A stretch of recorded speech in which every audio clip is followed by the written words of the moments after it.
तेलंगाना की सभी 119 सीटों पर सुबह 7 बजे से वोटिंग शुरू हो गई है। 106 सीटों पर सुबह 7 बजे से शाम 5 बजे तक वोटिंग होगी। वहीं बाकी बची 13 सीटों पर सुबह 7 से शाम 4 बजे तक वोट डाले जाएंगे। ये वो सीटें हैं जो वामपंथी उग्रवाद से प्रभावित हैं। तेलंगाना के इस चुनाव में 2290 उम्मीदवार मैदान में हैं।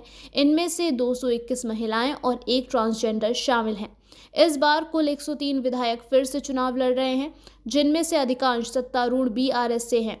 मुख्यमंत्री के चंद्रशेखर राव 2 सीट गजवेल और कमारेड्डी से चुनाव लड़ रहे हैं। गजवेल में उनका मुकाबला भाजपा नेता एटला राजेंद्र से है और कांग्रेस प्रदेश अध्यक्ष रेवंत रेड्डी कमारेड्डी में केसीआर के खिलाफ चुनाव लड़ रहे हैं। एटला और रेवंत रेड्डी भी 2-2 सीटों से चुनाव लड़ रहे हैं। बता दें कि बीआरएस ने सभी 119 सीटों पर अपने उम्मीदवार उतारे हैं। वहीं बीजेपी और पवन कल्याण की जनसेना गठबंधन में चुनाव लड़ रही है। बीजेपी 111 और जनसेना 8 सीटों पर चुनावी मैदान में है। कांग्रेस भी 118 सीटों पर चुनाव लड़ रही है।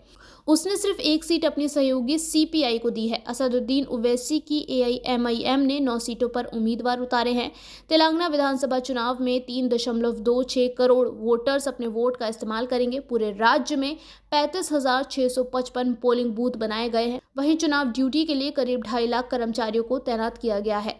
बीआरएस नेता और मुख्यमंत्री केसीआर इस बार 2 सीटें गजवेल और कमारेड्डी सीट से चुनाव लड़ रहे हैं।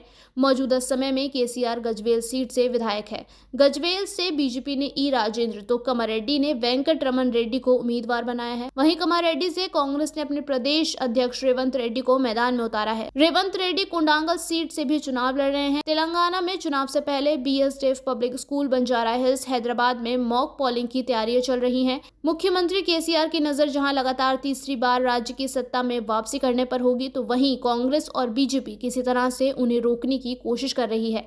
बता दें कि 2018 में विधानसभा चुनाव में मुख्यमंत्री केसीआर की तेलंगाना राष्ट्र समिति ने 88 सीटों पर जीत दर्ज की थी।